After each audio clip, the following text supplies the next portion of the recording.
आप लोगों को बहुत दिन से इंतजार होगा कि साउंड चैप्टर कब खत्म हो जाए। खत्म हो जाएगा, थोड़ा थोड़ा पढ़ेंगे, कॉन्सेप्ट के साथ पढ़ेंगे और चीज़ों को सीखते जाएंगे। First point, sound can travel through, sound can travel through liquid solid. Sound जो है आपका लिक्विड के द्वारा भी प्रोड्यूस होता है, साउंड जो है आपका सॉलिड के द्वारा भी प्रोड्यूस होता है। साउंड आया, गुड। लिक्विड के द्वारा भी होता है, तो इसको लिख लेंगे, sound can travel through solid and liquid. बहुत सारे ऐसे बच्चे जो क्लासेस नहीं कर रहे, उनकी रिकॉर्ड मैंने बना लिया है, जिसमें से 10 पेरेंट्स भी आए थे और उनके बच्चों का कंप्लेन उनको जा चुका है। इसलिए ऐसा दिन ना आए, इसलिए क्लासेस करिए। जो बच्चा आपके कॉन्टैक्ट में उनको आप बता सकते हैं। Now we read the second point, the shape of the outer part of the ear. जो हमारा शेप है, जो outer part of the ear है, कैसे फेनेल की तरह। ये outer part of the ear कैसा है, फेनेल की तरह है। When sound enters it, the outer part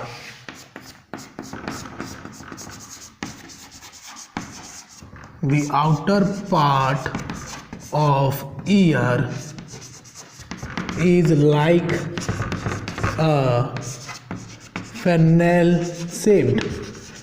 The outer part of ear is like a funnel shaped. आप फिगर में भी देख सकते हैं, जिसमें आपको पता चल रहा होगा कि जो ईयर का जो पार्ट है वो कैसा है, फनेल शेप का है। Okay, now the outer part of the year is like a funnel shape. Funnel shape का होता है when sound enters it, when sound enters it travel down, when sound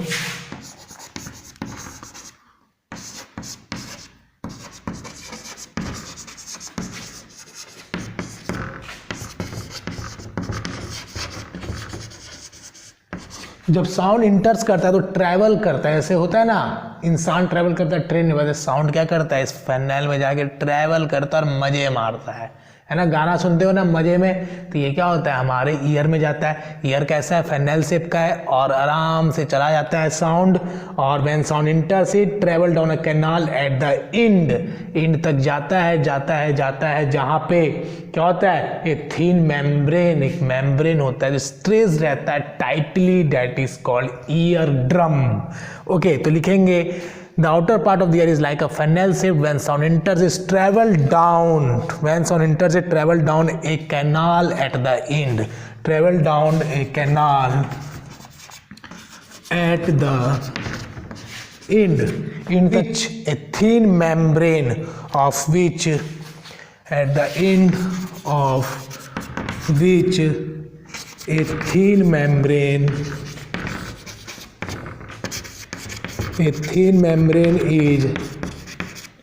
is stressed tightly, a thin membrane is stressed tightly, tightly क्या होता है, straight रहता है, खींचा हुआ रहता है, that is called ear drum। Okay, उसको क्या बोलते हैं हम लोग, ईयर ड्रम, है ना, ईयर ड्रम बोलते हैं। नाउ आपको समझ में आ गया होगा, कान जो होता है फनेल शेप का होता है, गाना सुनते हैं साउंड जाता है, एक थीन मेम्ब्रेन होता है पतला सा, वो हमारे इनर ईयर को टच करता है, that is called ear drum. The eardrum is like a stretched rubber, stretched rubber. The ear drum is like a stressed rubber। जो year sound vibration, the sound vibration make the, किसको करेगा, make the sound vibration make the eardrum, make the eardrum, the sound vibration make the eardrum vibrate, vibrate करेगा। देखो कभी कभी क्या होता है ना कि एकदम तेज आवाज में आप क्या करो ना, गाना जब सुन लेते हो, जो बड़ा बड़े बूफर होते हैं ना, बड़े बड़े एकदम, वो जब वो ब्लैक कलर का जो डीजे में यूज किया जाता है, तो उस समय जब आप बहुत तेज से साउंड सुन लोगे ना, आपके कान झनझनाने लगेगी, एकदम वाइब्रेशन सनसनाहट सन जैसा होने लगता है। दैट इज आपका क्यों होता है, क्योंकि आप बहुत तेज साउंड में आपने अपने कान को बजा दिया तो आपका कान क्या होता है, बजने लगता है, वाइब्रेट करने लगता है, भन ऐसा करके। और the eardrum is like a stretched rubber band. ठीक है, स्ट्रेच्ड रबर बैंड आप यहाँ लिख लो, straight rubber band, the sound vibration makes the eardrum vibrate. Okay, क्या करता है उसका, makes the eardrum, makes the eardrum vibrate. Eardrum आपका वाइब्रेट करने लगता है, वाइब्रेट करने लगता है। The eardrum sends vibration to the eardrum, the eardrum sends vibration, send vibration to inner ear. जो आपका ear drum होता है सेंड करता है वाइब्रेशन किसको, अंदर वाले कान के पोर्शन को, इनर ईयर को क्या करता है, वाइब्रेट करता है। But there the signal goes to inner ear, के बाद सिग्नल कहाँ जाता है, ब्रेन में। But there signal goes to, but there signal goes to brain. Okay, उसके बाद सिग्नल कहाँ जाता है, हमारे ब्रेन में जाता है, और ब्रेन क्या करता है, फिर कंट्रोल करता है, साउंड को सुन पाते हैं। That is the reason we hear the sound, that is the reason we hear the sound, है ना। फनेल शेप का कान है, कान में साउंड गया, साउंड किससे गया, एकदम रबर बैंड की तरह जो मेम्ब्रेन है उसमें, और इनर ईयर से ब्रेन में गया। ब्रेन हमारे बॉडी को कंट्रोल करता है। ओके, कोई आपको बुलाया, कान से साउंड गया, साउंड किसको सिग्नल दिया, इनर ईयर किसको सिग्नल दिया, ब्रेन को दिया। ब्रेन फिर आप क्या करोगे, ब्रेन को सुनने के बाद एक्शन में आओगे, है ना। जैसा भी कोई नाम पुकारा, शिल्पी आ जाओ, मोनू आ जाओ, सोनू आ जाओ, टोनू आ जाओ, तो ये सब नाम सुनने के बाद आपका ब्रेन क्या करता है, एक्शन करता है। ठीक है, now we read other line, और we can say that we discuss about the other topic. We have already learned that oscillation क्या होता है, the to and fro motion of an object, the to and fro motion of an object। Okay, to and fro motion जो होता है, to and fro motion, उसको क्या बोलते हैं, ऑसिलेशन बोलते हैं। ठीक है, ये तो आपने पढ़ा ही है। ठीक है, तो ऑसिलेशन बोलने के कहने का मतलब ये है, इसको समझाने का मकसद ये है कि to and fro motion of an object क्या होता है, वाइब्रेशन बोलते हैं। ठीक है, इसमें क्या होता है, to and fro motion of an object is called vibration. ठीक है, और ऑसिलेशन भी उसी को बोला जाता है, वाइब्रेशन ही बोल सकते, ऑसिलेशन ही बोलते हैं। और this motion is called oscillatory motion. Okay, this motion is called oscillatory motion. इसको क्या बोलते हैं, ऑसिलेटरी मोशन बोलते हैं। एक और of oscillation, the number of oscillation पर सेकेंड, इज कॉल्ड, इसको क्या बोलेंगे फटाफट बोलो, frequency of oscillation is called frequency of oscillation। Okay, that is called frequency of oscillation. तो हर एक पॉइंट्स को आप समझते चलेंगे, काफ़ी बेसिक से समझाऊंगा, कोई भी दिक्कत होगा तो आप पूछ सकते हैं। फ्रीक्वेंसी को किस में एक्सप्रेस्ड करते हैं वो पढ़ेंगे। फ्रीक्वेंसी इज एक्सप्रेस्ड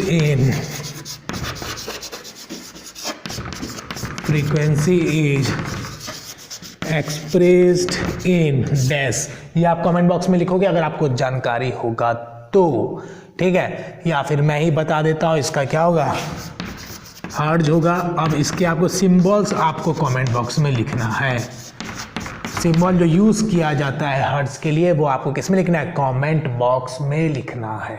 ओके, तो आप लोग जो सो गए हैं उठ जाइए, बहुत सारे बच्चे सो रहे हैं, उठिए उठिए फटाफट उठिए फटाफट उठिए। Very good morning. Now we discuss about the other topic. Okay, now the frequency of 1 hertz is 1 oscillation per second. Frequency of 1 hertz is 1 oscillation per second. 1 oscillation per second. Okay, frequency of 1 hertz is called 1 oscillation per second. If an object oscillates 20 times in 1 second, अगर कोई object 20 times oscillation करता है 1 second में तो answer क्या होगा, 20 hertz. If an object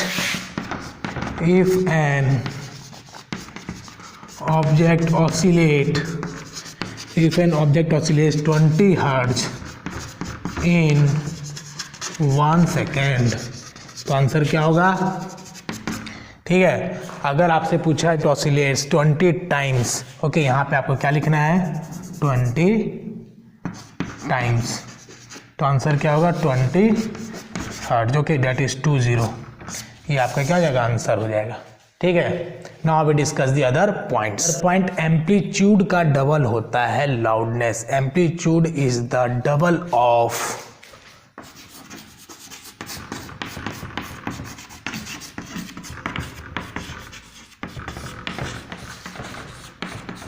amplitude is the double of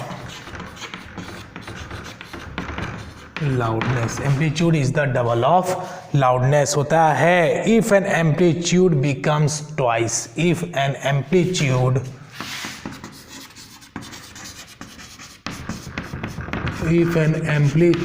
becomes twice, अगर amplitude क्या है, twice. If an amplitude become twice the loudness becomes increase by a factor of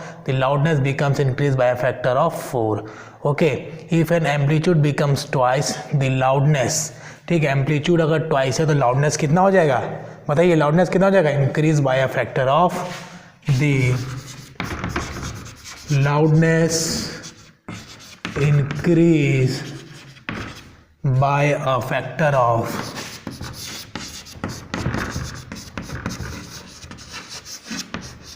the loudness increase by a factor of 4, तो इसका double हो जाएगा, ये आपको ध्यान में रखना है। Now we discuss the other point. The loudness is expressed in a unit. loudness को expressed करते हैं यूनिट में। The loudness is expressed in a unit. The loudness is expressed in a unit is called decibel. ठीक है, तो ये आपको याद रखना है, काफ़ी इजी है, काफ़ी एक एक टर्म्स को मैं समझाऊंगा और आप बने रहिए, समझते रहिए, कोई भी सोएगा नहीं। Now we discuss the other point, that amplitude, the loudness of a sound depend किस पे रहता है, बताइए। एक बच्चे ने मेरे से मैसेज पे पूछा था, very good. The loudness of a sound depends on it's amplitude, ठीक है, उसके एम्पलीट्यूड पे डिपेंड रहता है, ठीक है। The loudness depends on it's amplitude, vibration का ज़्यादा है। If amplitude of vibration, if amplitude of vibration